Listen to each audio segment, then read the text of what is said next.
Okay, good afternoon. It's 23rd of June. Welcome to the Eastern Connecticut Beekeepers Association video series on beekeeping techniques and management.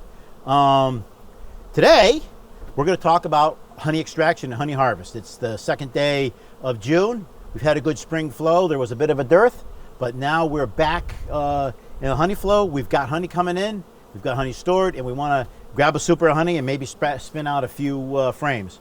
By the way, if you expect to use the ECBA honey extractors, you need to watch this video so that you've gotten the training on how to do this. Smoke the hive, knocks the guard bees back. Just a little puff through the top entrance. Don't need a lot of smoke, just a little. Pop off the inner cover and have a look. So I'm looking down in here, and all I see are nice wax cappings, snow white cappings here. So we'll pull out a frame on the edge. Sometimes you got to work them out. They've been sitting here for a while. A little burr comb.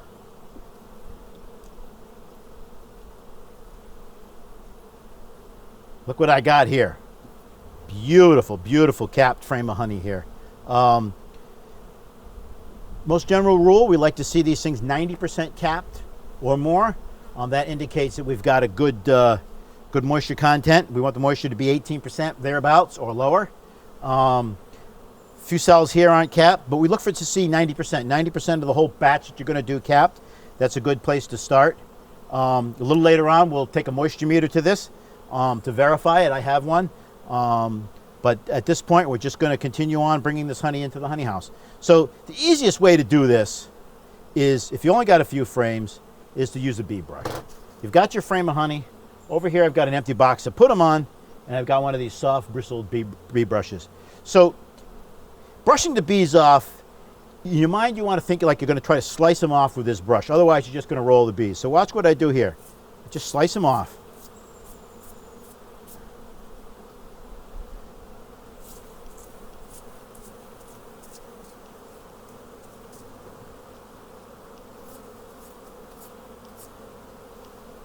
And just move the frame right over into the empty super. And you can just continue on through the whole box, or as many frames as you want. There is another way of getting the bees out of these honey supers. If you've got more than a few supers, you may try this. It's called a fume board. And this is what I use. And most beekeepers that have more than 1 or 2 boxes of honey use. It's called a fume board. So, fume board is basically looks like a cover. It's got a piece of metal on the top and a piece of flannel cloth on the inside that we're going to saturate with a little bit of chemical. The chemical is called butyric anhydride. It's commonly marketed as BeeGo or Honey Robber. Years ago, the late Bob Stevens, who was a great promoter, he used to describe the odor of this stuff as pleasant citrus aroma. Bob was a very good promoter. He built a business out of nothing. He died very early, but he died a very wealthy man. You want to sprinkle a couple tablespoons of this absolutely noxious smelling chemical onto the fume board. Turn it upside down right on top of the super. And in 5 minutes, that pleasant citrus aroma will push the bees right out of that super. Okay? So patience is a little bit of a virtue here. I can already hear the bees roaring. They're going down through. Very effective if you're like me and you have a lot of bees. You can have 2 or 3 of these things going. You stagger down. When one's working, you pop in the one that's off, put it on the truck, and away you go. But for this process here, we're just using one. A few thoughts about honey. Springtime honey tends to be a lot lighter than the fall honey. It just has to be the floral sources. This year, a lot of this honey came from the autumn olive, some of the honeysuckle. Other spring flowers are black locust, tulip poplar. Unfortunately, both of those floral sources failed on us this year.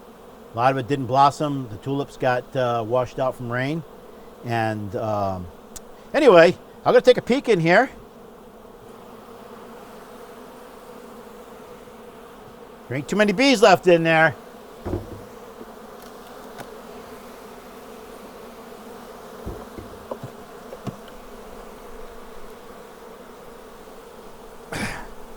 There you are.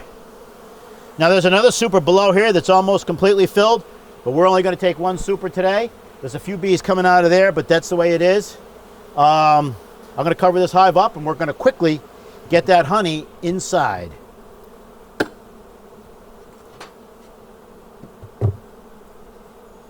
All right, get my big box of honey here. Give it to my friends and family and sell it to customers. Okay, so one thing that you want to do here is you want to make sure that the moisture of this honey is not out of the acceptable range, which is typically 19% or less. I've got a real fancy moisture meter here. You can get less expensive ones at work. I'm going to set this up right now. It says it's ready. I'm just going to take a little fingerful, drop it right on the sensor, close the door, hit go. 18.4%, nothing wrong with that. And one of the good things is that you get to lick your fingers after you do the sampling. So, pretty good.